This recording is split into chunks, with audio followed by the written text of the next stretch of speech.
Bom, continuando a nossa busca pela identidade de o que é ser brasileiro, se é que existe, né, uma definição sobre o que é ser brasileiro, deixa eu falar rapidamente para vocês como eu cheguei a esse convidado de hoje. Estava eu procurando pela internet informações a respeito da filosofia política para aprofundar os conhecimentos, enfim, e como todos os assuntos, você encontra um monte de besteiras e superficialidades. E em meio a esse monte de besteiras, superficialidades, você garimpa que encontra alguma coisa muito boa. E foi assim que eu encontrei um curso completo de filosofia política gravado numa universidade, na Universidade Federal do Piauí. E o professor, inteligentíssimo, muito claro, conseguia falar sobre um assunto tão delicado com a tranquilidade e a leveza próprias somente de quem entende muito do que está falando. Então, quando eu pensei em fazer essa série de entrevistas, claro que ele estava na minha primeira lista. E a minha surpresa maior foi ele ter aceitado esse convite. Então, com muito prazer que eu recebo aqui hoje ele que é filósofo, formado, graduado e mestre em filosofia pela Universidade Federal do Espírito Santo, professor da Universidade Federal do Piauí de filosofia política, está doutorando agora em filosofia política em Portugal. Com muito prazer que recebemos Davi Borges. Davi, muito obrigado por ter aceitado esse convite, Davi. Eu que agradeço, cara. Só um pequeno detalhe. Aquele curso foi gravado na Federal do Espírito Santo, não na Federal do Piauí. O curso foi na Federal do Espírito Santo. Sim, foi na época que eu era professor substituto lá. Legal. E antes de a gente começar, aliás, Davi, deixa eu só pedir para você falar um pouco, porque é um assunto que com certeza é de interesse de muitos dos que vão nos assistir, a respeito do seu projeto atual, do site Fora. Fala um pouco sobre ele. Bom, o Fora é um site que foi montado agora em agosto, setembro, né? Ele iniciou as atividades em setembro. E eu sempre dei muitas aulas e trabalhei em conjunto com muita gente relacionada ao jornalismo. Embora eu não seja jornalista, você acaba adquirindo uma certa intimidade com as pessoas da profissão, depois de um certo convívio. E nós criamos um site para fazer cobertura de assuntos relacionados à geopolítica e a relações internacionais, que é algo que, a nosso ver, a mídia brasileira, seja a grande mídia, seja a mídia independente, costuma deixar muito a desejar. Então, a gente tenta fazer uma cobertura total, claro que a gente seleciona os temas, mas tem matéria sobre África, sobre Ásia, sobre Oceania. Claro, à medida que as coisas vão acontecendo, né? É meio frustrante, às vezes, você entrar em todos os jornais da Austrália, da Nova Zelândia e não encontrar nada digno de nota sobre relações internacionais ou geopolítica, só notícias internas. Mas o Fora, o endereço é fora.global, ele tem artigos de opinião, né, que a gente chama de análise, são feitos por cientistas políticos ou especialistas de outras áreas. Ele tem uma seção sobre tecnologia aeroespacial e defesa, que é feita por engenheiro aeronáutico. Ele tem uma seção sobre teoria política, que é feita por mim e por outros da área de filosofia política e da história, e assim por diante. É uma tentativa de tentar trazer para o público brasileiro uma discussão sobre geopolítica e relações internacionais que normalmente não é feita a partir da nossa mídia, porque em geral a mídia hegemônica fala muito de Estados Unidos e Europa. Sim. E sempre com um viés muito voltado para uma direita liberal, uma centro-direita ali, né? Se é que hoje em dia todos os sinais estão invertidos. E a mídia de menor expressão, a mídia independente, costuma sempre focar muito em América Latina, mas sempre os mesmos países. É sempre Venezuela, México, Argentina e Bolívia, acabou e não se fala mais do resto. E a gente pensou, não, vamos começar a cobrir aquilo que o pessoal não está noticiando. E é isso que nós temos feito. E foi interessante que você falou, hoje em dia os sinais estão invertidos. Como que você, já aproveitando o gancho para já entrar um pouco na nossa questão aqui do Brasil, como que você vê, então, hoje, essa questão do brasileiro em relação à sua constituição sociopolítica? Olha, é complicado, porque eu acho que o que tem acontecido de 2016 para cá, ou se a gente recuar um pouco mais, 2012, 2013 para cá, foi um fenômeno que ninguém esperava, que absolutamente ninguém da área, nenhum cientista político, nenhum filósofo político, conseguiu prever que isso fosse acontecer, o que demonstra talvez uma falha nas teorias que a gente utiliza, nas metodologias, ou até no contato direto com a experiência, né? Talvez o pessoal esteja muito na torre de marfim da academia e não esteja conversando com a população para conseguir os dados que precisa para refletir, mas a verdade é que o país virou de cabeça para baixo.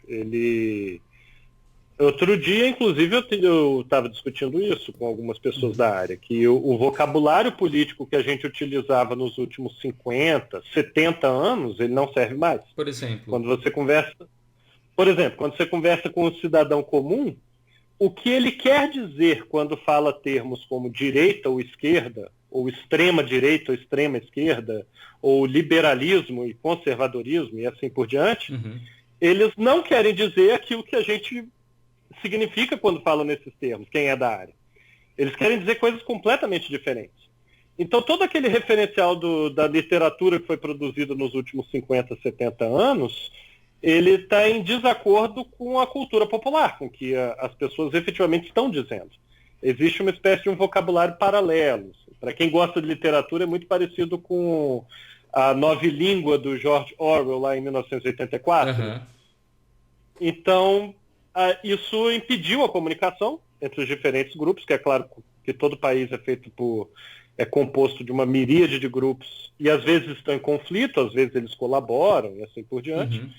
E o resultado é isso que a gente está vivendo hoje. Parece um país inteiro em que cada um está encerrado numa bolha, numa caixinha específica, não se comunica com ninguém de fora, e quando há algum contato, ele tende ao conflito. E esse brasileiro estar dentro da bolha, né? Isso é alguma necessidade, você vê, de do ser brasileiro, ou é algo humano? O mundo está assim? Olha, parece um processo mundial, mas eu sou muito crítico com relação a uma parcela da academia que acredita que esse tipo de coisa foi promovida pela internet. Porque eu não parto dessa posição. Isso é uma posição muito tecnofóbica, a meu ver. E não foram os algoritmos, não foi o Facebook, não foi o Twitter que fez isso. Talvez eles tenham potencializado. Mas isso já existia. A gente tem muito relato histórico da década de 50, a gente tem relatos da década de 40, década de 30. O fascismo na Europa surge por causa disso. Da falta de contato. Nós temos, sim, as grandes cisões de classe, ou de etnia, ou de grupo social que já existiam antes disso, no século XIX. A gente tem inúmeros relatos sobre isso também. Mas eu acabei já esquecendo a sua pergunta. A questão inicial. era se essa questão da bolha e do conflito e até dessa mudança de significados, de termos tradicionais, uma disputa por significados, vamos dizer, de determinados termos, se isso é algo do Brasil, da constituição do Brasil pela sua história, ou se é algo que é mundial, é humano isso. Sim, parece ser uma tendência do ser humano que precisa constituir grupos sociais. Afinal, nós somos caçadores e coletores, né? Até onde a gente sabe, a partir da antropologia, claro, o conhecimento científico está sempre em mutação, mas nós ainda temos muito dessa coisa tribal. E nós somos basicamente tribos de homens das cavernas que hoje em dia têm smartphones, né? E essa questão da identidade, ela é necessária para o reconhecimento, é necessária para a segurança também, né? As pessoas, elas tendem a querer se encaixar em determinados grupos para se sentirem mais seguras, para terem certo tipo de vantagens e também porque, afinal, isso representa um certo conforto psicológico.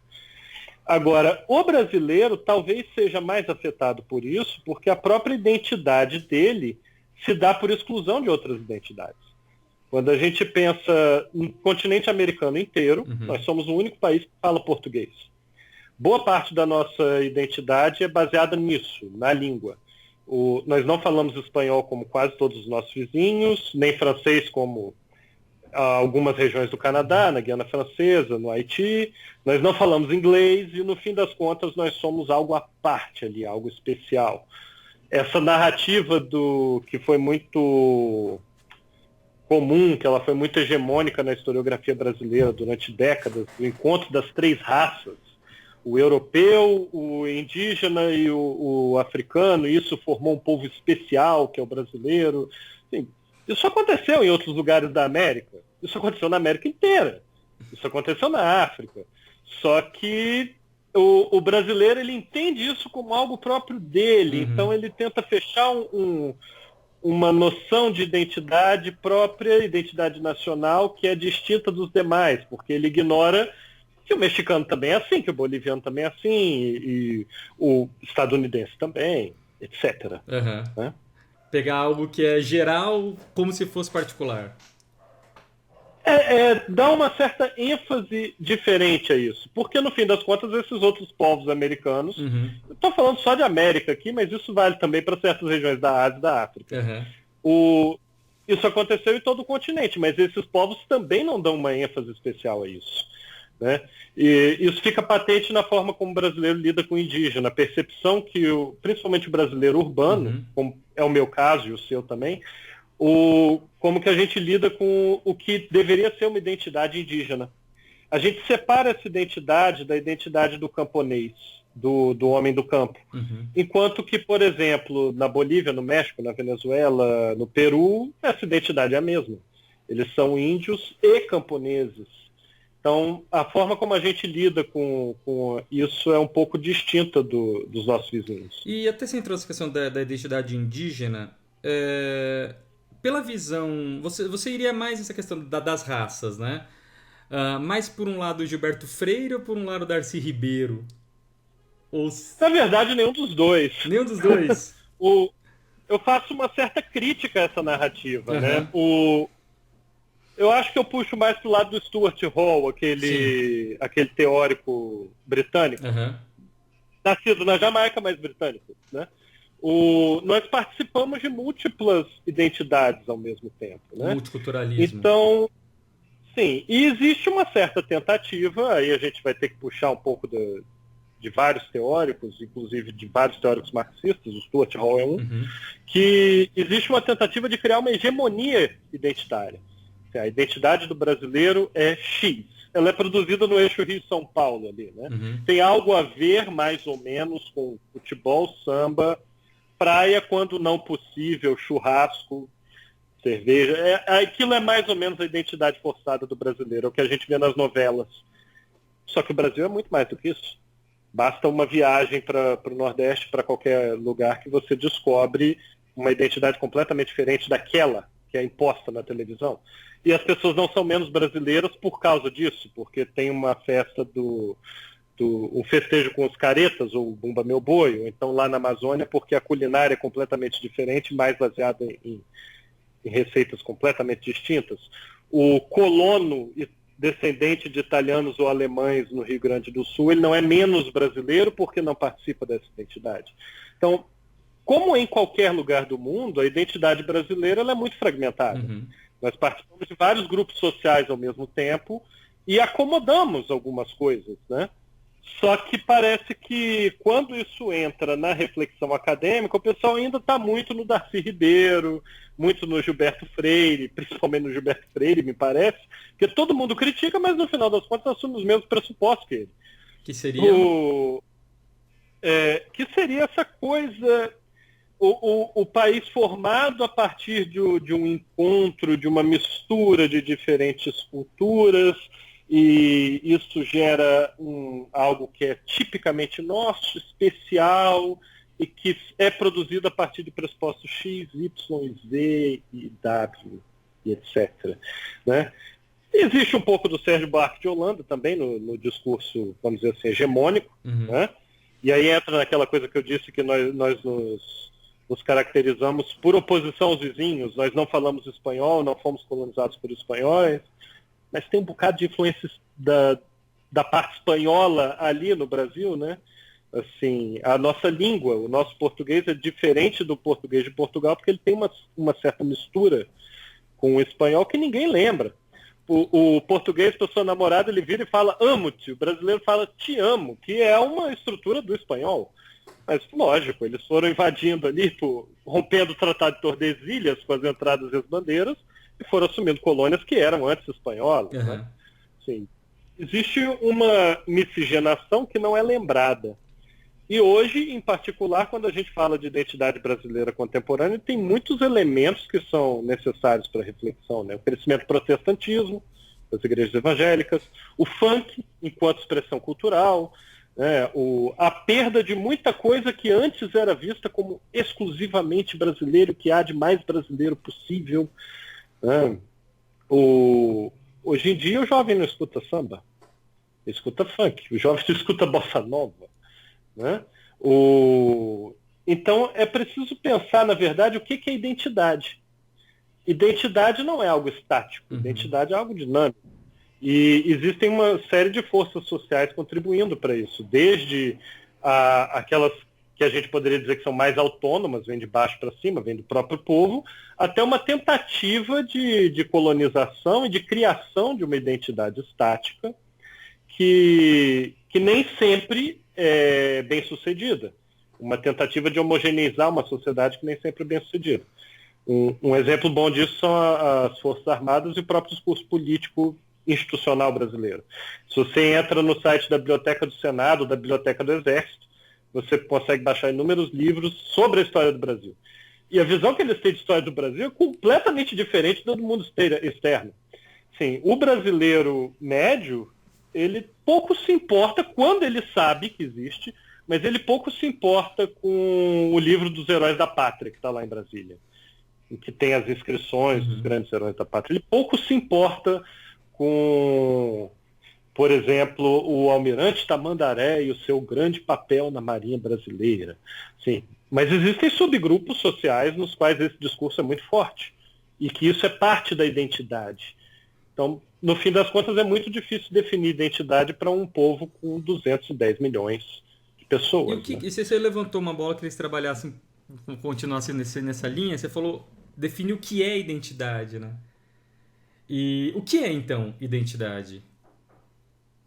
Cara, essa é uma pergunta muito complicada, especialmente quando você faz esse tipo de pergunta para alguém da área de filosofia. Por isso. Discutir com o filósofo é igual brigar com um porco na lama. Depois das primeiras 2 horas você percebe que ele está gostando. Mas eu acredito que a identidade é um papel muito mais... É claro que tem a questão da relação social, porque a sua identidade se dá com o outro, certo? Mas ela é muito mais um processo psíquico de o que me constitui. E com base em que referenciais eu me entendo como sujeito, como membro de um determinado grupo ou de uma determinada sociedade. Né? Agora, a maioria das pessoas, quando debate o assunto, elas têm uma noção de identidade que é muito estática. E isso, inclusive, parece ser uma estratégia de sobrevivência inconsciente, porque, do contrário, nós não teríamos como lidar com o mundo. A gente tende a homogeneizar outros grupos. Então, do mesmo jeito que um brasileiro urbano, branco, de classe média, vai ter uma opinião formada sobre o brasileiro de classe mais baixa, de classe mais alta, que não seja branco ou que vive no campo, etc., ele tem essa imagem sobre um francês, um português, um turco, um angolano, um chinês, um americano e assim por diante. Porque se não estereotipássemos, talvez não soubéssemos lidar com isso. O problema é quando o contato de fato ocorre. Enquanto não há o contato, você lida com aquilo. Errônea que seja a sua imagem, ela serve para alguma coisa. Ela te mantém sua mente organizada. Mas a partir do momento que você entra em contato com os membros daquele outro grupo, você começa a perceber que as coisas não são tão claras assim. E aí, em algumas situações, isso pode gerar conflitos. Conflitos no convívio, como o racismo e a xenofobia e assim por diante.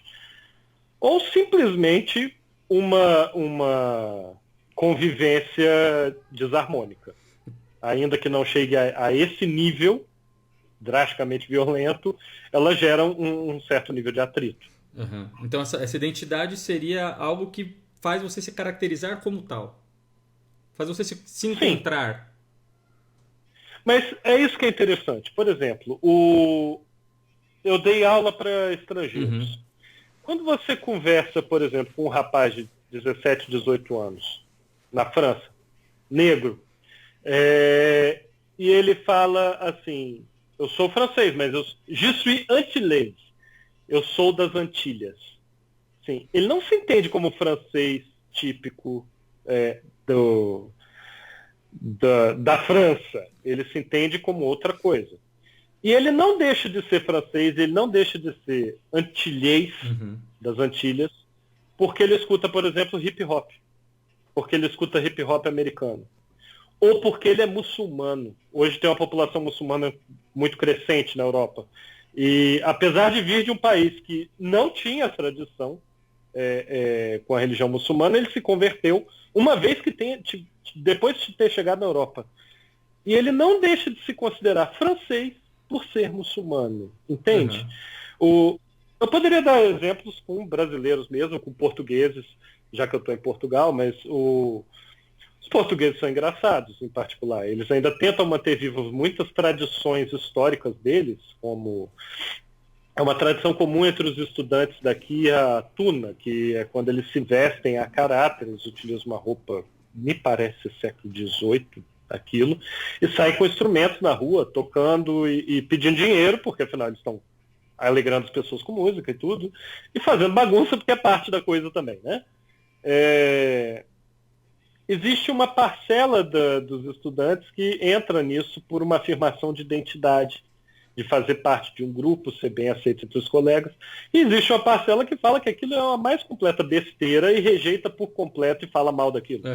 Mas a gente está falando de pessoas da mesma faixa etária, nascidas no mesmo país, muitas vezes nas mesmas cidades, que estudam nas mesmas instituições, que convivem uns com os outros, porque afinal eles estudam na mesma instituição, estão nos mesmos cursos. Então, eles não deixam de ser portugueses por estarem ou não estarem naquela tuna, naquele grupo musical. Entende? E o que seria, então, essa unidade nacional, seja portuguesa, brasileira ou francesa, além de pessoas nascendo num mesmo território político? É precisamente esse o problema, é muito difícil de definir. Em certa medida, aí a gente teria que puxar talvez uma parcela meio crítica da filosofia brasileira. O Álvaro Vieira Pinto falava disso, é um filósofo até pouco conhecido, brasileiro, muito importante, que o Brasil ele tem um déficit de criação de uma identidade enquanto projeto futuro. Ele entendia a identidade como uma noção de projeto futuro, quem nós queremos ser. Não é tanto pensar quem nós já fomos ou quem nós somos agora, mas sim quem nós queremos ser. E o Brasil, de certa maneira, ele foi forçado a se manter unido. A quantidade de movimentos separatistas ao longo de nossa história atesta isso, né? O Leandro Carnal tem uma palestra muito boa sobre isso, que é o ódio no Brasil, que ele fala da Revolução Constitucionalista de 32, em São Paulo, com certo deboche, né? Sim, mas a gente pode falar de Revolução Acreana, a gente pode falar de farrapos, a gente pode falar de... enfim. Mas quando a gente vê o Brasil, existe uma certa tensão naquilo que a gente projeta para o futuro. Quem nós queremos ser? Uma parcela da população tem o desejo de ser aquilo que vem da TV a respeito de Europa e América do Norte. Então nós queremos ser como nos Estados Unidos, nós queremos ser como a França, na Alemanha, na Inglaterra, etc. E para isso desconsidera que nós temos uma formação cultural absolutamente diferente. Eles têm diferenças entre si. E talvez o mais relevante não seja nem isso, seja o fato de que eles não são exatamente como a gente estereotipa. Eles não são daquele jeito. O alemão típico não é a nossa ideia de um alemão. O francês ou o britânico ou o norte-americano típico não é a nossa ideia de um norte-americano.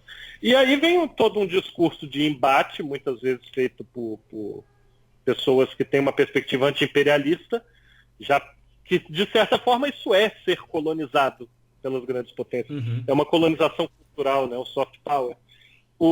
E falo, tá, mas os Estados Unidos não tem um sistema de saúde pública, é isso que você quer? Tal. Mas esse não é um argumento que toca na questão da identidade e nem propriamente da política. Isso é um argumento muito econômico e muito É um caso pontual que você usa para refutar o outro apenas para deixá-lo confuso, mas no fim das contas você não está abordando de fato a raiz psicológica do problema. Porque a raiz psicológica do problema é quem nós queremos ser, quem nós, brasileiros, nós somos o quê? Teve uma pesquisa recente, se eu não me engano, do IPEA, posso estar enganado, pode não ser do IPEA, que mostra que os brasileiros em geral se veem como uma espécie de liderança na América Latina. Mas ao mesmo tempo não se percebem como membros da América Latina. Como nós podemos exercer um papel de liderança se nós não nos consideramos semelhantes aos argentinos, uruguaios, bolivianos, chilenos, venezuelanos, etc. É problemático. Então, talvez nos falte isso, uma ideia de futuro. Talvez seja essa a questão de identidade que esteja nos faltando. E tem a questão das microidentidades, dos microgrupos, né? Puxando aquilo do Stuart Hall. Sim. Quando você tem uma afirmação muito grande de microidentidades, por mais importantes que elas sejam, por mais importante que seja, por exemplo, o trabalho do movimento negro hoje, e eu estou falando aqui dos mais radicais, é importante o trabalho, inclusive, dos mais radicais. Aquilo, no fim das contas, não resolve uma questão que é disseminada em um país com território continental e 210 milhões de habitantes. Aquilo vai representar, quando muito, alguns ganhos pontuais para uma minoria específica da população. Então, a menos que eles trabalhem com a noção geral, e aí a noção não é tanto eu vou afirmar o meu lugar de fala, eu vou afirmar o meu empoderamento, a minha identidade, e isso é importante, é muito relevante porque foi apagada essa identidade no nosso país devido à escravidão. Aquilo não aborda, por exemplo, como que o branco enxerga o negro, como que o indígena enxerga o negro, como que o descendente de japoneses, o Brasil está cheio, enxerga o negro. E houve, sim, miscigenação. Tem vários amigos que são negros de olhos puxados, por exemplo, São Paulo. Como é que você aborda essa questão identitária do indivíduo que faz parte de mais de uma cultura ao mesmo tempo, mais de um grupo ao mesmo tempo?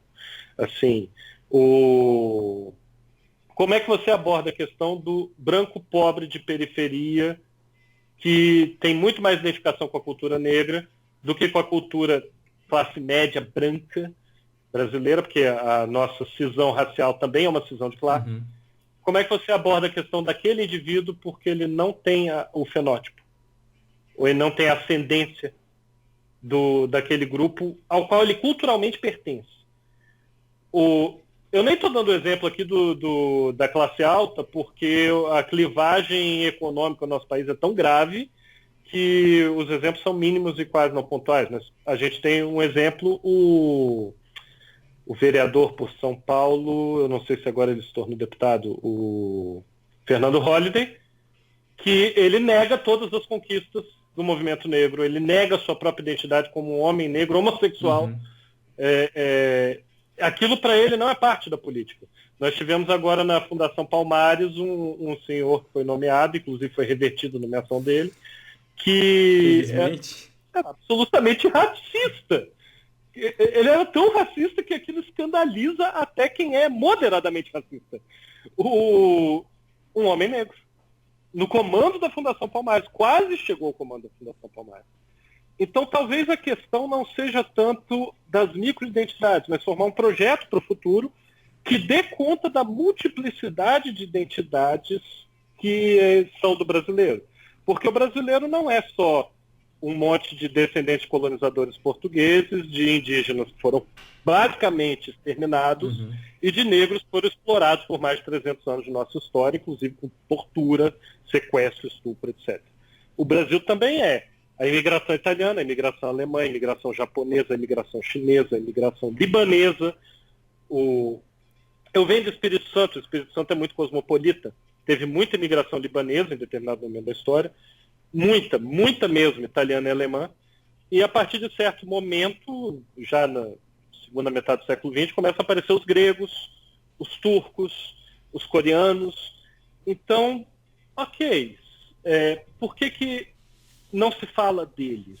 Por que a historiografia oficial, branca, europeia, colonizada, não fala deles, mas por que também os movimentos identitários não falam deles? Uhum. É claro, um ou outro militante do movimento identitário pode falar assim, tá, mas por que eles não montam seus próprios movimentos identitários? É uma crítica válida, sim, mas até que ponto, quando nós pensamos em projeto de país ou em formação de uma identidade nacional, a gente não deve falar também desses grupos? E essa questão, Até onde professor, essa questão de ter todas essas influências, buscar uma identidade em meio a essa alteridade, né? Tendo a visão do outro, querendo agradar o outro e ter essa visão que o outro tem do Brasil, ao mesmo tempo que nós temos uma própria constituição externa. Como que isso repercute na relação do Brasil com os outros países? Olha, por incrível que pareça, a nossa relação com outros países, ela mesmo com o atual governo, que é bastante desastroso em termos de diplomacia, a gente tem uma relação muito boa, excelente. Ela foi construída por anos a fio, com um trabalho muito diligente do Itamaraty, que era baseado numa doutrina de um diplomata chamado Santiago Dantas, que apesar do nome é brasileiro. Mais um exemplo da colonização. Pois é.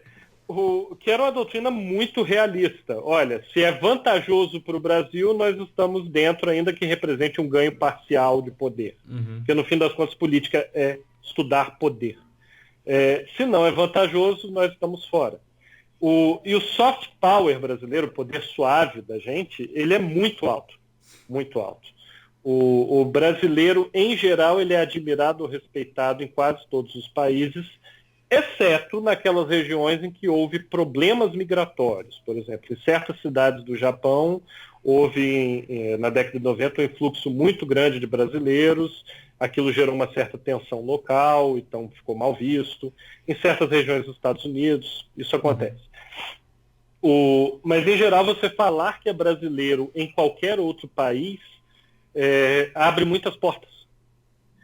Isso mesmo em países tipicamente xenófobos, em que há um racismo muito pronunciado, porque eles nos entendem como um povo alegre, pacífico. A nossa última guerra foi a Segunda Guerra Mundial, em que nós fizemos uma coparticipação ali, mas a grande guerra promovida pelo Brasil foi a Guerra do Paraguai, já tem mais de 100 anos. Nós somos um país que, nas relações internacionais ao longo dos últimos 100, 150 anos, sempre respeitou todos os acordos, que auxiliou a promoção de acordos de paz entre vários outros países. Então, a criação do Estado de Israel foi obra de um brasileiro, Oswaldo Aranha. Foi ele que negociou, foi ele que presidiu a sessão da ONU. Existem inúmeras ruas em Tel Aviv com o nome dele. A ideia de partilha e de criação de um Estado palestino foi sempre defendida, até recentemente, pelo Estado brasileiro. Então, em geral, somos muito bem vistos pelos outros povos, mas a visão que eles têm da gente é aquela visão bastante estereotipada. Samba, futebol, cerveja, praia, né, mulheres bonitas, aí entra uma coisa assim meio... como a gente tem a visão... objetificante, turismo sexual no meio, né, mas... No fim das contas, eles admiram muito o brasileiro pela sua criatividade e por nunca se deixar abater.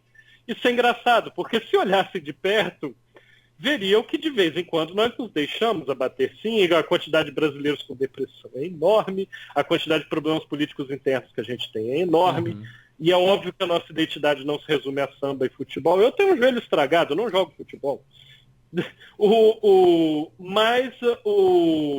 Eles nos veem como um projeto de um lugar em que a vida é mais leve. Apesar de todos os problemas sociais que eles conhecem, porque eles leem os nossos jornais às vezes, ou leem versões traduzidas, quando não dominam o idioma, eles nos veem como um lugar que está caminhando num rumo razoável. Ou pelo menos nos viam assim até alguns anos atrás. E de onde surge essa imagem do brasileiro alegre, cordial... Tem uma marchinha bem famosa, né, do Lamartine Babo. Depois que inventou o Brasil, foi seu Seu Cabral, no dia 21 de abril, 2 meses depois do carnaval. O Brasil foi inventado? De certa forma, sim, mas isso não é exclusividade do Brasil. Todos foram. Quando a gente pega Portugal foi inventado. Assim, existe inclusive tentativas de reforçar isso. Né? Falar dos reis, da independência em relação à Espanha, os grandes feitos da época de navegação. A impressão que você tem quando mora em Portugal é que o português vive muito das glórias do passado, relembrando essas glórias, principalmente do século XVI. O Brasil também. Só que o Brasil, ele não tem muitas grandes glórias passadas para contar, porque o próprio brasileiro rejeita. Então, se vem um discurso oficial, por exemplo, isso costuma vir lá de Brasília, não, mas a Guerra do Paraguai, o povo brasileiro foi valoroso, não sei o quê, derrotou seu inimigo e tal. Vai chegar um brasileiro e vai falar, pera aí, foi um massacre, tudo bem, Solano Lopes era um ditador, mas a gente matou crianças, botamos fogo em hospitais e tal, não sei o quê. O brasileiro é muito crítico com isso, com as glórias do passado, enquanto outros povos não fazem tanto. A identidade nacional francesa, Napoleão, foi inventada. A identidade nacional norte-americana, os americanos como polícia do mundo, como a grande potência geopolítica que vai mandar em todo mundo, isso é completamente inventado. Só que talvez a gente tenha mais contato com os críticos porque nós somos brasileiros. Nós convivemos conosco.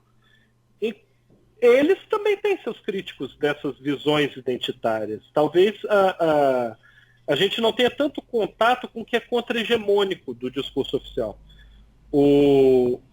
Não foi só o Brasil que foi inventado. Todas as grandes narrativas a respeito das glórias ou da unicidade de qualquer povo também foram. Só que a gente tem mais contato com a crítica por ser brasileiro. Mas lá na França tem muitos historiadores criticando essa identidade francesa, historiadores, filósofos. Aqui em Portugal tem muitos historiadores criticando essa identidade portuguesa e assim por diante. Em que momento você vê esse início dessa invenção do Brasil? Foi pós-independência ou foi com a Carta de Caminha? Olha, isso é uma pergunta bastante complicada. Assim. Eu, que não sou historiador, colocaria isso provavelmente no reinado de Dom Pedro I. Uma tentativa de criar uma identidade mais forte ali. E até se pronunciando mais um pouco depois do Brasil República, da proclamação da República. Ali a coisa se pronunciou com mais ênfase. Mas eu não sou historiador, certo? Em grande parte, a nossa identidade se deu muito como uma visão negativa da identidade. Nós somos brasileiros porque não fomos colônia espanhola, porque não somos um povo beligerante, como tantos outros que tem por aí. Em grande parte foi por exclusão e não por atribuição de características. Como tem a teologia negativa na filosofia, a gente fez a identidade negativa. O que seria a teologia negativa? O brasileiro é aqui. Dentro da teologia, quando você pega alguns teólogos que falam do divino, né, de Deus, existe a teologia positiva, que é dizer as características. Então, por exemplo, Deus onisciente, Deus onipresente, etc, etc. E existe a teologia negativa, que é Deus não é isso, não é aquilo outro, e o que sobra é ele. A identidade brasileira foi feita mais ou menos seguindo a mesma lógica. Com base até naquilo que você estava falando no início, de que não é que nós falamos português, nós não falamos espanhol, nós não falamos inglês ou francês. Até holandês, como no Suriname, né? Mas isso é interessante. O Brasil é um dos poucos países que não tem uma língua crioula oficial. Todos os outros países que foram colônia, quase todos, têm. Né? Tem o exemplo do Guarani, a gente tem inúmeras línguas em Angola, em Moçambique. O Brasil, até por imposição da corte portuguesa, quando foi para lá em 1808, o português é língua oficial, todo mundo fala português, e grande parte da nossa identidade se dá pela língua. Mas ela não se dá somente pela língua, ela se dá por uma exclusão de outras identidades. Então, principalmente quando a maior parte da população vive nos conglomerados urbanos, eles pensam o seguinte: ser brasileiro é não ser outra coisa. É não ser francês, americano, africano, chinês, etc, etc. E isso tem repercussões locais. Ser um brasileiro, ser um brasileiro de classe média alta é não levar um baculejo da polícia numa madrugada em determinado local. Ser um brasileiro negro é não poder frequentar certos lugares sem ser mal visto, perseguido por segurança, vítima de racismo, etc. Ser uma mulher brasileira é não ser, e aí vai. A nossa identidade é muito criada por exclusão. Até a clivagem religiosa que a gente tem hoje, o crescimento muito grande dos evangélicos, em grande parte ela é afirmada como não ser católico, se você parar para analisar. Porque as pessoas elas mudam muito de uma igreja para outra. Claro que tem um grande número que nasce dentro de uma família, por exemplo, batista, e cresce, criado ali, e permanece a vida toda ali. Em grande parte você tem as pessoas circulando entre essas diferentes denominações. Ele frequenta mundial durante alguns anos, depois ele vai para universal, depois ele vai para quadrangular, etc. Mas o importante dele é o seguinte: ele não é católico. Ele não é ateu. Então, a identidade ela é sempre afirmada por uma... Para a gente, isso é muito curioso. Ela não é a partir do que a gente entende que é. Ela é a partir daquilo que a gente sabe que não é. Eu não sou X. E é isso. A minha identidade é essa. Isso puxa um pouco para tal história da síndrome do vira-lata? Puxa, certamente. Inclusive, certamente. o cientista social Eduardo Gianetti, né? Ele diz numa entrevista: qual o problema de ser vira-lata? Eu prefiro ser o vira-lata do que o poodle da madame. Ele está tentando fazer uma ressignificação positiva da expressão, né? E é importante, são importantes essas tentativas. Mas, em grande parte, isso que ficou conhecido como a síndrome de vira-lata, eu gosto até das definições do Nelson Rodrigues a respeito, ela se baseia nessa coisa da gente não ter uma grande narrativa gloriosa historiográfica.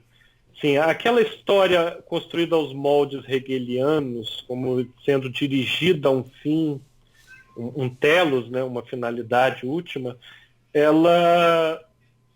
houve tentativas de estabelecer isso no Brasil, mas elas não vingaram. E a gente entrou na pós-modernidade, se é que a gente pode falar de pós-modernidade, eu também sou muito crítico a essa categoria, a gente entra de sola e já entra revisitando, revendo e reanalisando e criticando tudo. Então, quando a gente fala de uma história brasileira, a gente não tem uma narrativa única.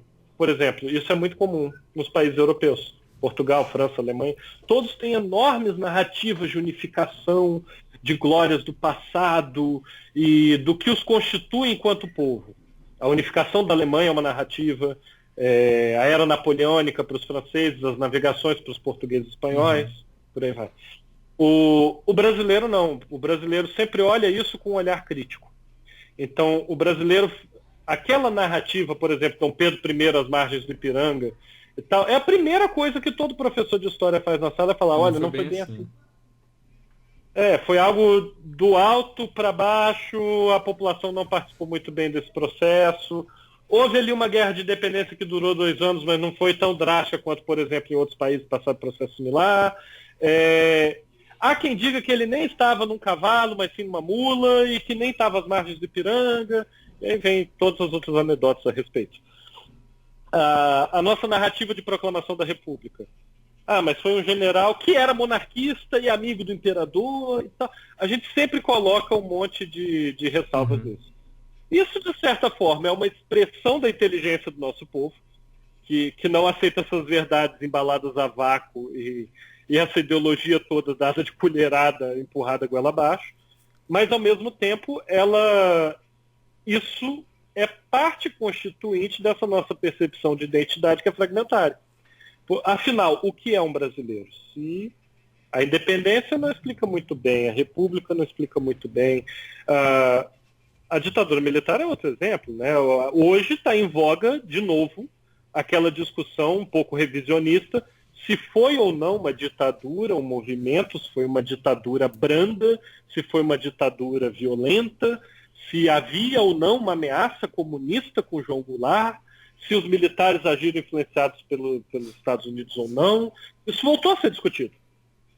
Isso já estava pacificado dentro da pesquisa historiográfica. E, ora, afinal, como é que a gente consegue construir uma identidade se a gente não tem uma narrativa de nossa própria história? Porque entender a nossa própria história também nos permite depois pensar onde queremos chegar. Uhum. Sim. Até onde podemos ir, ou até onde queremos ir, ou o que precisamos fazer com base em onde estamos. Mas se eu não sei de onde vim, eu não sei onde eu estou. Então nós temos um E problema. essa história, então, a gente não sabe de onde vem, não tem muito claro onde estamos. Como que fica então a visão de o Brasil ser um gigante adormecido, ou o Brasil ser o país do futuro, ou sempre jogando a ideia do ser brasileiro para o depois? Mas é precisamente por isso, porque a gente não fechou a questão ainda, então a gente tem que adiar a resolução da questão. Sim, no nível de subconsciente, no nível até isso acaba se tornando algo coletivo, né? Como a gente nunca fechou a questão sobre quem nós somos agora e quem nós fomos no passado, a gente adia a questão de quem nós queremos ser. E aí vem todo o discurso de gigante adormecido, de glória futura. O nosso hino nacional tem isso: paz no futuro e glória no passado. Sim. Não dá para ser mais óbvio do que isso, né? Generalizado, né? Generalizada. Tem uma projeção adiante, mas ela é em grande parte decorrente do fato de que nós não sabemos onde estamos agora. E não é que nós, assim, algumas pessoas que vão assistir esse vídeo vão provavelmente pensar, pô, mas esse cara é super conservador, reaça, ele está falando que a gente deveria criar uma narrativa heróica. Na verdade, é o contrário disso. Eu estou falando que a gente deveria aceitar a multiplicidade, aceitar talvez que possamos não fechar essa questão, possamos deixar o que é ser brasileiro como uma questão em aberto, e isso aceita muita coisa, isso aceita todo mundo, e começar a trabalhar a partir daí. Então, talvez ser brasileiro seja ser um ser em constante mutação. Uhum. E não há nada de errado com isso. Né? Talvez não haja nada de errado com isso. O problema é que a gente crê que há algo de errado com isso. Uhum. Pegando um pouco essa questão do ser, ainda buscando essa identidade do que seria ser brasileiro e dessas frases prontas que a gente faz do Brasil, considerando essa influência do campo político nas atitudes nacionais, né? O brasileiro, via de regra, sempre fala o brasileiro, né? Como a gente aqui isso existe, mas a gente diz... A gente precisa generalizar, né? Algumas vezes, né? Mas a gente diz muito o brasileiro, o político é tudo ladrão, político é tudo isso, e tem inclusive até um discurso do Rui Barbosa em que ele diz que vem dos políticos o brasileiro desanima da virtude, né? O brasileiro acaba tendo vergonha de ser honesto por influência do que vê na política. E queria que você comentasse um pouco a respeito dessa fala do Rui Barbosa, se realmente o brasileiro tem vergonha de ser honesto, e associando isso a um outro chavão do Brasil, que é o tal do jeitinho brasileiro. Ah, sim. A lei de Gerson, né? Então, eu acredito que aí a gente acaba partindo para o caso concreto, né? Eu prefiro debater conceitos, mas a gente acaba tendo que partir para o caso concreto. Eu acho que a gente tem uma percepção muito estranha da corrupção em nosso país, porque parece que os outros países não têm. Ou, pelo menos, o brasileiro médio, e aí a gente está generalizando de novo, que é horrível, mas é preciso, acredita que países um pouco mais desenvolvidos ou um pouco mais ricos que o nosso não têm corrupção, não tem mentira, imoralidade, etc. E tem muito. O Trump está sofrendo um processo de impeachment agora porque ligou para o presidente de outro país para pedir para investigar o filho de um adversário político dele. A Itália está afundada em denúncia de corrupção, a França, a Inglaterra e assim sucessivamente. Portugal, então, se você olhar os jornais daqui, isso é uma experiência que qualquer um pode fazer, porque a língua é a mesma, né? Varia a grafia de uma palavra ou outra, mas A estrutura. é a mesma. O primeiro-ministro nomeou a filha dele para um cargo importante, porque aqui não existe uma lei contra nepotismo. A população se revoltou e falou, mas a lei não proíbe. Sim, ninguém. E parece até que é só o Brasil que faz isso, né? A gente entra na síndrome de vira-lata. É claro que a gente tem uma percepção da corrupção no nosso país que é muito alimentada por aquilo que a gente não obtém. A gente sabe que a cada indivíduo corrupto na estrutura de poder, isso é uma escola a menos, isso é um hospital a menos, enfim. E a gente tem um país com uma desigualdade gigantesca e que as camadas mais pobres da população estão condenadas a uma vida horrível, miserável. Mas tem um problema aí que é ficar apenas no discurso moralizante. Não se resolvem problemas políticos com discursos que aludem ao individual. E o discurso da moralidade é um discurso individual. Não faça tal coisa porque é errado. Você prega que o governo não pode ser corrupto e tal, mas você sonega imposto. E se aquele cara parar de sonegar imposto, o que muda no coletivo? Questões políticas não são resolvidas nunca com moralismo individual, elas são resolvidas com ações coletivas, que a política é o reino das coisas coletivas. Então, talvez não seja a questão de ter esperança de convencer um número grande o suficiente de pessoas a ter um comportamento moralmente mais correto, porque isso acaba se refletindo depois lá na ponta em quem vai ocupar o poder depois, eles acham que vão ser mais fiscalizados e tal. Isso tem alguma eficácia até certo ponto, mas no nível macro não tem eficácia alguma. No nível macro, o que funciona? Fortalecer instituições, fortalecer estruturas, e às vezes nem instituições, mas grupos de pressão política como terceiro setor e assim por diante, que permitam que esse problema social seja menos grave. Porque esse problema social vai continuar existindo. Por mais duras que sejam as leis, por mais participativa que seja a população, por mais politizada, a corrupção sempre vai existir. Porque corrupção é inerente à existência de um Estado. Enquanto existir Estado, vai existir corrupção. Porque enquanto existirem leis, haverão pessoas dentro da estrutura do poder para quebrá-las.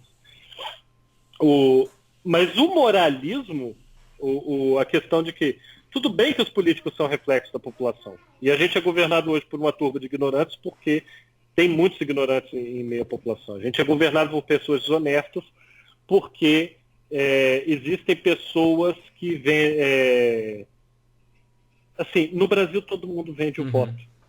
O rico vende o voto por isenção fiscal e o pobre por medida de tijolo. Mas não é explicando para o cara que é moralmente errado ele fazer isso que você resolve o problema. É aí que mora a questão. Porque aquilo simplesmente gera uma narrativa moralizante, uma narrativa, inclusive, de certa maneira, pseudo-religiosa, de que, mas você faz errado, X, Y, Z, e no fim das contas só gera sentimento de culpa, não muda comportamentos políticos. Não muda a escolha dos cargos públicos, não muda a forma como as instituições funcionam. O que mudaria isso seria a ação coletiva. E não o discurso que remete ao indivíduo. Sim. E você fala muito do moralmente, né? O que é essa constituição moral do Brasil? Como assim? Você diz, explicar que isso é moralmente correto. O cara que vende, suponha, o cara vendeu o voto pelo tijolo, aí você falou explicar para ele que isso não é moralmente correto. Essa constituição do que é moralmente correto ou não no Brasil tem a ver com essa história de o brasileiro ter vergonha de ser honesto? A moral do Brasil, cabe essa honestidade na moral do Brasil? Eu acho até que o brasileiro tem muito orgulho de ser honesto. A maior parte da população se orgulha por pequenas atitudes de honestidade. Mas a gente vive numa sociedade que as demarcações de hierarquia social são muito violentas, em alguns sentidos. A gente vive num país em que as pessoas têm dificuldade de entender o que é bullying, por exemplo, porque falam que não há nada de errado com isso. Porque... Aí que eu queria entrar essa questão da moral. Né? Para um é moral, para outro não. Onde entra essa formação da moral? A gente tem uma tolerância grande, e isso não é constitutivo do nosso povo, isso é de algumas décadas para cá, isso é recente. A gente tem uma tolerância grande a certas atitudes que são demarcadores de hierarquias sociais. Então, no fim das contas, por exemplo, um político corrupto, mesmo quando as pessoas sabem que ele é corrupto, o bajulam.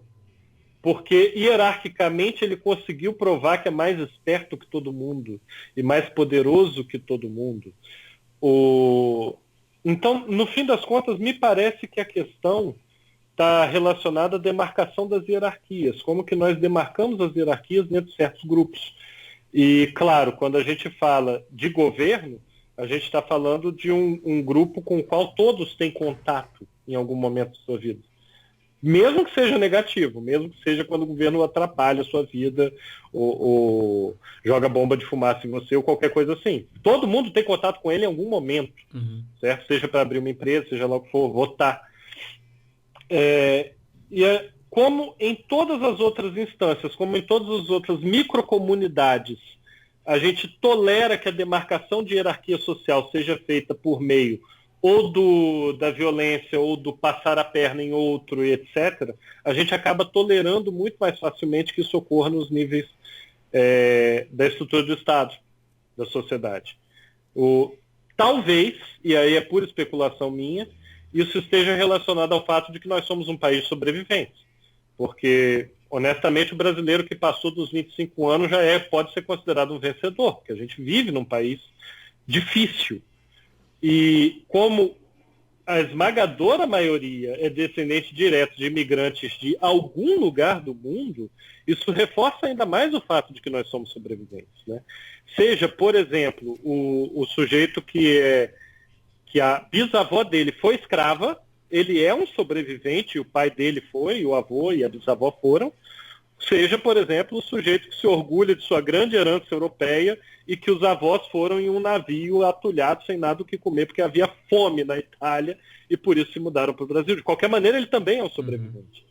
E onde há escassez, há uma tolerância maior ao engodo, à trapaça e à violência. Então, nós somos um povo especialmente tolerante a esse tipo de coisa, embora isso nunca seja verbalizado. Embora a nossa imagem pública seja sempre do mais carola, do mais Caxias que você pode encontrar. Eu sou um cidadão de bem, eu sou super honesto, eu pago os meus impostos, eu tenho direitos, eu cumpro minhas obrigações civis, eu sou um bom pai, um bom marido, um bom cidadão, etc, etc. Mas isso vai muito da tentativa da imagem que nós desejamos criar, e não tanto de como nós de fato agimos. Pelo jeitinho brasileiro. Que o jeitinho brasileiro. O Sérgio Buarque de Holanda atribuía isso à religiosidade fachada, né? Ao catolicismo de fachada dos colonos portugueses quando foram para o Brasil. Né? Não sei até que ponto isso procede, mas é meio que um dado visível, algo observável, que nós somos muito tolerantes a determinadas formas de agir que talvez não sejam as mais corretas se você assumir um padrão elevado de moralidade. Se você não for um relativista, certo? Mas, e é aí que reside o ponto. Ainda assim, fazer um discurso moralizante no sentido de que isto é errado, isto é pecado, isto é incoerente, etc., não resolve o problema que é coletivo. Porque o problema, se é coletivo, ele exige uma solução coletiva. E é muito pouco provável que o discurso que apela ao indivíduo consiga digamos, converter uma quantidade grande o suficiente de indivíduos a mudarem suas atitudes a ponto de mudar um país inteiro. No coletivo. Ainda mais um país tão grande, tão populoso. Exato. O que nós precisamos é de estruturas sociais que deem cabo desse problema. Seja governo, sejam instituições de Estado, sejam ONGs, sejam grupos de cidadãos, mas nós precisamos de estruturas sociais que deem conta do problema. O problema não reside nos indivíduos, ele reside em como a gente se estruturou. Ele é mais macro. O Saramago, ele tem uma fala dele que ele diz que a tolerância é essa aceitação. É bom, mas as grandes mudanças são feitas pela intolerância. A intolerância que leva a essa mudança, leva a essa questão de ação. O brasileiro, a tolerância do brasileiro, se por um lado puxa a uma aceitação e por outro, o brasileiro... São duas perguntas, na verdade. Quando você fala em tolerância, essa tolerância, é possível que ela leve a uma aceitação ou a uma diferença entre tolerar e aceitar? E a intolerância poderia ser positiva em algum aspecto no Brasil? Definitivamente há uma diferença entre tolerar e aceitar, né? O tolerar é algo que você faz a contragosto. Se alguém fala que... E isso é até um problema no discurso popular político mais recente, né? Fala-se muito em tolerância, mas a gente deveria estar falando mais de aceitação. Aceitação, por exemplo, das comunidades LGBT, aceitação, por exemplo, de qualquer minoria. Mas fala-se em tolerância. E eu tolero aquilo que me desagrada, mas tolerar é não tomar uma atitude contra. Então, talvez a questão não seja tolerância, talvez a questão seja que nós devemos ser ensinados a tolerância aceitar. Um confronto da negação, puxando o que a gente estava falando. A tolerância é uma negação contida. Ela é refreada. Mas, enfim. E é engraçado que a nossa tolerância ela é muito seletiva. A gente tolera, por exemplo, que determinado governante, digamos, seja corrupto se ele for do meu time. Se ele defender as mesmas ideias políticas em outros campos do que eu. E isso vale para qualquer um. A gente tolera, por exemplo, que um determinado jogador de futebol cave uma falta ou finja que o adversário está impedido ou qualquer coisa do gênero para dar uma vantagem para o time, se for o meu time. Né? E isso vai ocorrer sistematicamente em todos os demais grupos sociais dos quais a gente faz parte. Então, a gente tem um problema muito sério em como lida com os grupos sociais dos quais eu não faço parte. E eu estou insistindo muito no plural aqui, porque a gente começou a nossa conversa falando que todo sujeito faz parte de múltiplas identidades. Né? Então, eu, por exemplo, participo de várias identidades. Eu sou um estudante aqui do Portugal, eu sou um professor no Brasil, faço parte da comunidade acadêmica. Na minha vizinhança, a minha identidade é outra, é como vizinho, e assim sucessivamente. Não há uma identidade fixa. Mas até alguns grupos acabam tomando precedência sobre os demais. Algumas estruturas tomam precedência na minha construção do eu, de quem eu sou. Então, quando algo prejudica um grupo tido como adversário, ou quando algo beneficia o meu próprio grupo, nós temos uma aceitação muito grande em relação a isso. Às vezes, inclusive, rompendo com quaisquer regras da lógica. Isso faz com que a gente seja uma bomba relógio? Sim, somos uma bomba relógio. Mas talvez isso não seja ruim. Você perguntou se não deveria haver mais indignação, ou mais ruptura. Eu não recordo qual foi a palavra que você fez. Algumas ações. Né? Justamente isso que você está me falando agora de a gente vai tolerando que tá no meu time, mas eu tolero isso. Isso faz com que a qualquer momento isso possa explodir nessa intolerância. E isso, em alguma medida, pode ser positivo? A gente tem uma tolerância muito grande, em especial em ser pisado. O brasileiro é pisado o tempo inteiro, talvez a gente devesse tolerar menos disso. É um absurdo pensar, por exemplo, todas as medidas que todos os governos dos últimos 100 anos tomaram contra o povo e que resultaram em pouquíssimas revoltas populares. E aí, é claro, alguém pode assistir esse vídeo, não, mas eu estava lá e no protesto tal e tal outro, as pessoas se revoltam. Sim, mas elas não se revoltam com a proporção devida. Não é uma quantidade expressiva da população que costuma se revoltar, exceto em casos raros. A gente teve lá, 2013 foi bem agitado nesse sentido, mas até a nossa relação com a indignação cívica, vamos chamar assim, ela é muito sectária. A gente vai para um protesto, para uma manifestação, para uma greve, seja lá o que for, achando que é uma escola de samba. Aqui está a ala dos black blocs, aqui está a ala que é contra o aborto, aqui está a ala que é a favor do aborto. Essa outra comissão aqui é do pessoal que é a liberação da arma, aquela outra é da liberação da maconha. E a gente acaba não pensando formas coletivas de gerir o país, e aí, quando pensar em coletivo, tem que pensar em abarcar absolutamente toda essa multiplicidade que os brasileiros são, porque acabamos pensando somente em ganhos imediatos para nossos grupos. Não que esses ganhos não representem algo. No longo prazo, um grande acúmulo de pequenos ganhos pode representar algo. Mas talvez a gente deva fazer a micropolítica tendo em vista também o macro, né? E é isso que me parece que falta um pouco, e falta um pouco dessa indignação com ser pisado constantemente, principalmente pelas camadas superiores da sociedade. Né?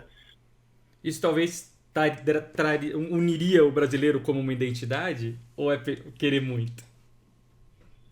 Eu sou muito cético em relação a isso. Muito cético. Eu acho, na verdade, que isso tende a fragmentar mais. Mas, no fim das contas, é um esforço consciente. Isso depende só da gente. Depende da gente se nós vamos estender os braços para outras identidades e outros grupos que me permitam tomar ações coletivas que tenham uma viabilidade maior no nível macro, que promovam mudanças maiores no nível macro.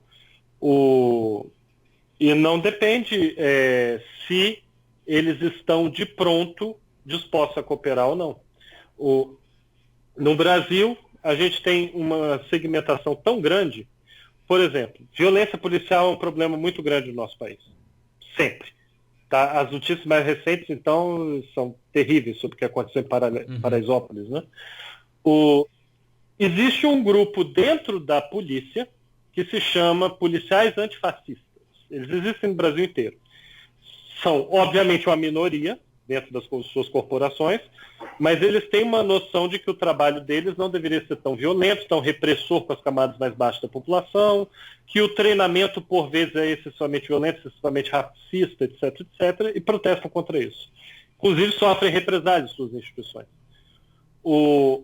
Aí você passa para o mundo externo, a essa estrutura de Estado, os policiais, e você vai ter militantes anarquistas que se revoltam porque o uso do termo antifascista antes era exclusivo deles. Então eles adquirem uma briga com esse pessoal. Porque, no fim das contas, o que eles defendem é a polícia menos violenta e não o fim da polícia, que é o que esses outros grupos, os segundos que eu falei, pretendem. Ora, ok, tudo bem, entendo perfeitamente a revolta, porque, afinal, no frigir dos ovos, o objetivo dos dois grupos é, de fato, diferente. Alguns querem o fim de qualquer estrutura repressiva do Estado, outros querem que a estrutura seja menos repressiva. Mas não dá para serem aliados temporários? Não dá para pensar em juntarem as mãos em dado momento, em uma micropolítica que depois vai resultar num ganho macro maior? Vamos pegar um pouco dessa questão, dessa busca pela justa medida, que vem de tempos gregos. Em parte, eu estou defendendo é isso. É muito aristotélico, né, o que eu estou defendendo aqui. Mas nós somos um povo muito passional. Então nós não estamos acostumados em buscar meio termos, compromissos. Eu estava lendo agora, há pouco antes da gente iniciar a nossa conversa, sobre alguns deputados de esquerda que votaram a favor do pacote anticrime do Moro, certo? Muitos dos meus amigos que são militantes de esquerda absolutamente revoltados com aquilo. E eu pensei, tá, eu preciso ler com cuidado qual foi a versão do projeto que eles aprovaram na Câmara, porque não é possível que toda a esquerda brasileira, pelo menos a institucional, os que têm cargos eletivos, tenha votado a favor de um projeto de um inimigo político sem motivo. Alguma coisa não entrou nesse projeto, alguma coisa foi vetada, aprovaram uma versão diferente, é por isso que eles foram favoráveis. Eles pensaram em um ganho temporário para não perder tudo, né? Então, é esse o problema, que aí isso chega lá na ponta, no militante, seja ele partidário ou não, mas o cara que não está na estrutura do Estado, não tem um mandato, o cara fica puto, porque a solução encontrada não foi radical o suficiente em vista da crença dele, certo? Algumas vezes, ganhos relativos são melhores do que ganhos absolutos, porque o ganho absoluto pode nunca chegar. E um grande número de ganhos relativos ao longo de determinado período de tempo, eles permitem um avanço no fim de uma longa sequência, no longo prazo, que é expressivo. Né? Até um exemplo muito ruim que eu dei, porque a notícia que afinal não li todos os pormenores, mas você pode pensar, por exemplo, na quantidade de militantes. Aliás, vamos falar um pouquinho da direita. Estou batendo muito na esquerda, vamos bater mais na direita. E eu sou de esquerda, né? É porque isso mostra um pouco sobre a identidade do brasileiro, é meio fratricida. Né? Se você falou alguma coisa à esquerda, significa que... Né? Exato. Esse argumento do terceiro excluído entra muito na nossa discussão. Sim, sim. A quantidade imensa de pessoas de direita que querem redução de impostos, fim de impostos, etc. Beleza. Direito deles. Qualquer opinião política você pode defender, certo? Mas essas pessoas, ao mesmo tempo, quando indagadas, você pode fazer qualquer pesquisa de opinião, querem ensino público de mais alta qualidade. Querem maior investimento do Estado no ensino público. Ora, se você retira uma fonte de receita, de onde que você vai tirar investimento para o ensino? Então, isso não passa pela cabeça da maioria das pessoas até elas serem confrontadas com o problema. E aí, é claro, o sujeito, ao invés de reavaliar a sua crença, ele vai pensar, talvez eu não devo defender tantos cortes nos impostos. Ou ele poderia fazer o contrário também, talvez eu não deva defender o ensino público. Mas, ao invés de reavaliar a crença dele, ele vai falar o quê? Mas tem dinheiro sobrando, é porque a corrupção tira o dinheiro, isso. Ora, meu caro, você resolve primeiro os problemas mais fáceis e depois vai para os mais difíceis. Você quer que a corrupção acabe amanhã? Como é que você vai fazer isso? No Japão tem corrupção, na Itália tem corrupção, na Alemanha tem corrupção, nos Estados Unidos, no Canadá. O Trudeau quase não se reelegeu agora porque estava sendo investigado por corrupção, gente. Então, tem que botar um pouco a mão na consciência em relação a isso. E o Brasil está preparado para essa igualdade no sentido de...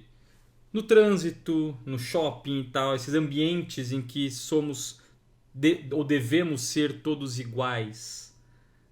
O Brasil está preparado para lidar com essa igualdade em ambientes públicos? Está tão preparado quanto qualquer outro povo. Nenhum povo está preparado, no fim das contas. Mas a gente tenta. Sim, o importante é tentar. Né?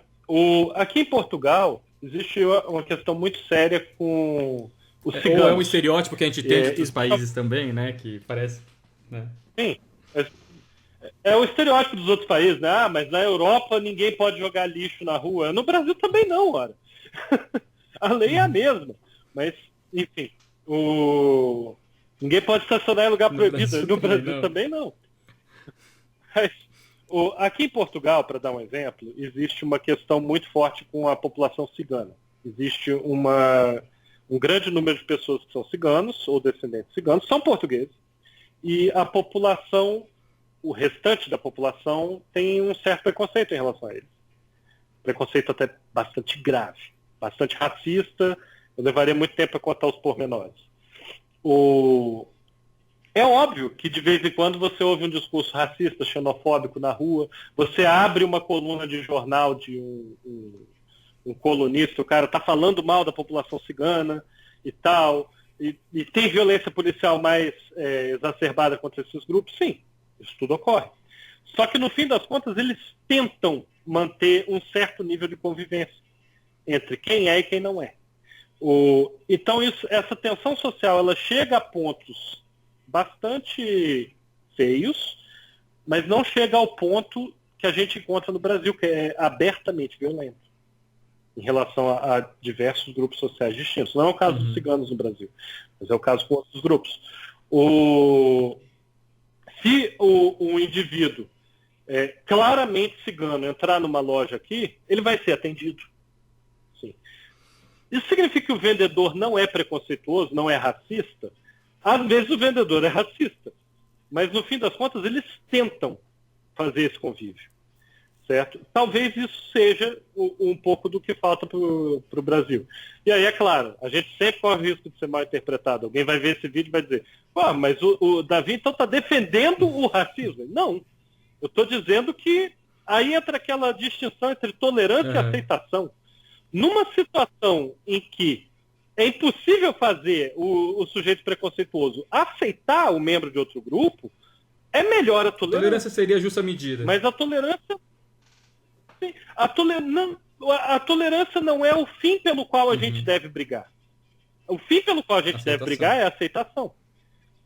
Mas se você não pode obter isso em todos os casos, a todo momento, no curto prazo, dá para se contentar com uma solução intermediária por enquanto. Não significa que você vai se contentar com isso para sempre também. Mas é um processo. Construir uma sociedade é um processo. Então, algumas vezes, a gente tem que pensar em ganhos relativos. Falta, então, no Brasil, para que a gente consiga alcançar, para sair do campo da tolerância e entrar no campo da aceitação? No Brasil de hoje.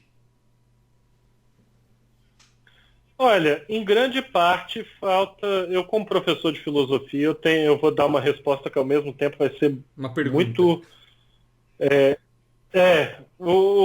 ela vai deixar muita gente insatisfeita, mas falta as pessoas pensarem mais. Falta elas refletirem mais. Né? Porque muitas vezes as pessoas estão falando, estão emitindo som, alegam que têm uma opinião sobre... mas elas estão simplesmente repetindo algo que ouviram em outro lugar. Elas em nenhum momento raciocinaram sobre aquilo que estão dizendo. E se parassem para pensar, veriam o quanto algumas de suas ideias são incoerentes entre si. Nos falta isso, nos falta reflexão. E talvez isso seja um elemento da nossa sociedade. A gente é uma sociedade muito voltada para a ação. As profissões práticas são mais valorizadas, pessoas impetuosas são mais valorizadas. Nós somos uma sociedade de agentes. Nos falta sermos um pouco pensadores, às vezes. Antes de agir, essa é bom atual refletir. Cultura da lacração, né? É um exemplo. Né? Eu ajo, falo alguma coisa, algumas vezes sai algo interessante, mas na maioria das vezes é algo absolutamente senso comum, ou raso, ou incorreto, mas todo mundo aplaude. Por quê? Porque eu tive coragem de agir. Porque eu tive a iniciativa de agir. Às vezes, cabe pensar um pouco antes. E é interessante porque foi justamente essa... Vamos entrar em polêmica de novo. Foi justamente essa cultura da lacração que foi gerada na esquerda, que isso veio principalmente da esquerda, veio da base, né? Veio da população mesmo, não topo, ela foi apropriada pela direita política. Hoje você tem a lacração da direita. Né? O Bolsonaro soube usar muito bem isso. E agora a esquerda está perdida, porque perdeu a sua ferramenta simbólica. Né? De que adianta eu falar algo assim, que tem uma gracinha, tem bom humor, mas ao mesmo tempo é ácida e é um pouco agressiva. O sujeito olha aquilo e tá bom, ele faz a mesma coisa com o espectro político invertido. E aí? Estamos caminhando para onde? Isso mostra muito o nosso ímpeto de agir e de talvez não pensar sobre cada especificidade, sobre cada sutileza de algumas questões sociais que a gente tem, né? Isso talvez seja uma coisa que caracteriza uma identidade brasileira. Isso é uma identidade muito de país que foi colônia. Vários países que foram colônias têm algo parecido com isso, né? Essa coisa mais voltada para a ação, para a construção, mas a gente nunca pensa sobre o que está fazendo antes de fazer. E talvez seja isso que nos falta. Reflexão. O Reflexão. Ulisses Guimarães, ele tem num discurso também dele no Senado, que ele fez uma metáfora, né, do prédio do Congresso Nacional, sendo um para baixo, um para cima, para atender as súplicas da terra e receber as bênçãos do céu, né? Quais seriam essas súplicas da terra? Olha, eu acho que a esmagadora maioria dos brasileiros, independente de onde eles se situam politicamente hoje, percebe que a gente é um país muito desigual, certo? Existem algumas pessoas de alguns campos políticos que vão dizer que a desigualdade é natural aos homens e outras que vão dizer que a desigualdade é um absurdo. Eu, particularmente, me situo no segundo campo, mas, de qualquer maneira, mesmo entre os primeiros, existe uma percepção generalizada de que a gente atingiu um ponto nefasto, de que a nossa desigualdade está exagerada. Então, há uma necessidade de reduzir isso. Há uma necessidade das pessoas se sentirem seguras. Uma coisa que pouca gente tem analisado é o quanto que as mudanças políticas dos últimos, vamos colocar aí, 5 anos, se dão por sentimento de insegurança. O brasileiro se sente inseguro. Não é só inseguro frente à violência urbana. Eu tenho medo de me darem um tiro quando tentarem roubar o meu celular, mas eu também tenho medo da polícia quando eu peço ajuda. Não é só isso, mas o brasileiro se sente seguro em múltiplos níveis. O cidadão que é membro de uma religião qualquer, vamos dizer uma religião cristã, ele tem medo das mudanças dos costumes que fazem com que aquele mundo em que ele vive, aquelas crenças que ele tem, não sejam mais aceitas ou não façam sentido. Aí você tem o cidadão que é membro de uma religião matriz africana que tem medo da perseguição promovida por outras religiões e pelo Estado em relação a ele. Aí você tem o sujeito que tem medo, que ele é membro de uma etnia qualquer, minoritária. Eu nem estou falando dos negros, porque os negros são maioria numérica, mas são oprimidos. Mas eu estou falando, por exemplo, do indígena. Ele tem medo de sofrer represália, assassinato de grileiro, fazendeiro, Volta a questão da intolerância e da segmentação em pequenos grupos. Mas observa, do mesmo jeito que o camponês tem medo de ser morto por um fazendeiro, o fazendeiro tem medo de ter sua terra invadida. Entendeu? Então nós somos um país inteiro com medo. Nós somos um país inteiro que não se sente seguro. Eu vou, inclusive, contar um choque cultural que eu tive por aqui. Primeira vez que eu fui tirar dinheiro num caixa eletrônico aqui na Europa, eu levei um susto, porque ele fica voltado para a rua. O aparelho, o caixa eletrônico, é na parede do estabelecimento, ele fica voltado para a rua. E eu fiquei uma meia hora olhando para os lados. Não é possível. Aqui, na hora que eu tirar dinheiro, alguém vai encostar uma faca, um revólver em mim e vai levar tudo que eu tenho embora. Sim, e não ocorre. E as pessoas não problematizam isso. E toda vez que eu converso com os outros brasileiros que estão aqui, todos falam da mesma sensação. Sim, porque a gente se acostumou a ter essas reações defensivas. A gente se acostumou a ter medo. Claro que eu estou falando de um exemplo anedótico, algo banal, mas não existe segmento da população brasileira hoje. Você pode pegar qualquer classe social, qualquer etnia, qualquer grau de instrução, qualquer coisa, não existe um brasileiro hoje que não sinta medo. E talvez seja isso que nos caracteriza, ter o medo do vizinho. Certo? Você tem o medo de quem escuta uma música diferente da sua, de quem tem uma cor de pele diferente da sua, de quem tem um nível social diferente do seu. Isso é interessante, o pobre tem medo do rico e o rico tem medo do pobre também. E a classe média tem medo dos dois. O negro tem medo do branco, o branco tem medo do negro. O Brasil é isso. O branco tem medo do oriental. o oriental tem medo do branco, que tem medo também, e sabe, e vai indo. Talvez a gente devesse tentar construir uma sociedade na qual nós não nos impomos sobre os outros para demarcar as nossas hierarquias sociais por meio de métodos violentos. Talvez nós devêssemos fazer com que os outros se sintam seguros, porque no longo prazo isso vai implicar em uma maior segurança para mim também. Se eu não fiz nada para ninguém, a probabilidade de alguém fazer algo contra mim é menor, porque eles não têm muito do que reagir. Contra o que reagir? Né? Mas é claro, esse discurso pode ser acusado de utópico, de ufanista, mas isso é uma construção social que leva tempo, vai levar séculos fazer isso. Né? Com muita sorte. Teria como falar qual é o primeiro passo? Mas existe um primeiro passo? Talvez o primeiro passo resida nas tentativas, nas iniciativas de ações coletivas que tentem buscar não estratégias micro para representar ganho político real para o seu próprio grupo, mas estratégias um pouco mais macro, que tendam a organizar mais a coletividade. Né? Porque, no fim das contas, a questão do brasileiro médio sentir medo de todos os demais é porque todo mundo já sacaneou alguém na vida no Brasil. Sim. Eu, o Davi, o indivíduo, posso nunca ter feito nada para prejudicar ninguém na minha vida. Isso pode ocorrer de ter um ou outro indivíduo lá, que nunca fez nada contra ninguém. Mas, enquanto professor, homem, cisgênero, branco, classe média, etc., etc., alguém destes grupos fez alguma coisa contra algum outro. E eu, sendo parte desses grupos, estou sujeito a represália. Ele é do meu time, então, né? Eu acho é que desse time, voltando ao que você estava falando. Exato.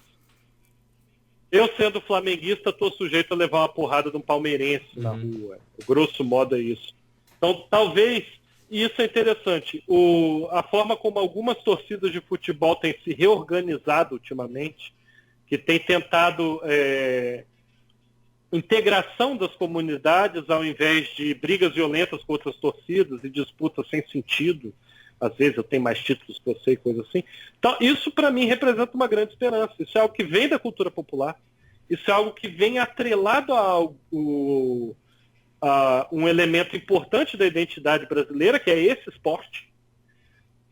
E é algo que representa uma tentativa de desarmar a bomba, de diminuir essa sensação de agressividade, de medo constante que a gente tem. Então encontramos uma característica do brasileiro, finalmente. Ter medo. Talvez. Ter medo. Mas é interessante porque isso também não é exclusivo nosso. Aqui na Europa todo mundo tem medo de todo mundo, embora num grau diferente. Né? A cidade onde eu estou é uma cidade universitária, tem muitos estudantes, tem estudantes do mundo inteiro. Os sotaques se misturam, você ouve sotaques e línguas de todo tipo na rua. Mas a maior parte dos europeus atravessa a rua quando vê alguém usando turbante. Ou quando, sabe, ainda ocorre, mas ocorre num nível diferente, sabe? Outro dia eu fiz 2 amigos, um de Angola e um de Cabo Verde. E os 2 haviam morado no Brasil, no Ceará, trabalharam num programa de refugiados, ensinando português para refugiados, programa que eu nunca nem tinha ouvido falar. E eles diziam que se sentiam mais seguros aqui, sendo que os europeus são muito mais racistas com pessoas negras, do que lá no Brasil, onde a maior parte da população tem traços ou negros ou miscigenados. Então, isso é curioso, sabe? Existe o medo, porque afinal, se não existisse, não existiria o racismo. Sim. Certo? Mas, ainda assim, ele se processa em proporções diferentes, aparentemente. Claro, eu estou dando uma explicação que apela muito à própria política e à própria sociedade, um pouco à antropologia, mas é claro que alguém poderia chegar e oferecer uma explicação alternativa que fosse totalmente sustentada na economia. Nos países mais ricos a segurança é melhor, etc. Mas, obviamente, é uma hipótese que eu estou trabalhando aqui. Né? Maravilha, Davi. Muito obrigado pela sua atenção, muito obrigado pela disponibilidade em bater esse papo. Eu teria ainda papo aqui para mais 3 horas, mas... Mas sempre que você quiser, Mas vai ser um disposição, prazer, de cara. repente a gente faz um segundo momento aqui. Novamente, muito obrigado pela sua disposição e deixo sempre o convite para quem tiver interesse em saber sobre essa questão da política internacional, entrar no site, é fora.pt, né? É fora.global. A gente pegou o domínio global ao invés de .com, .com.br, justamente para fazer uma piada com esse assunto de que nós estamos tratando de geopolítica. Maravilha. Né? Então, quer saber as opiniões do professor Davi, fora.global. Professor, novamente, muito obrigado pelo bate-papo, foi excelente e espero termos um próximo encontro. O prazer foi todo meu, sempre que você precisar, eu estou à disposição. É só a gente olhar o fuso horário aqui e a gente Valeu, bate o papo. mestre. Obrigado, um abraço. Tchau, tchau. Até logo, tchau.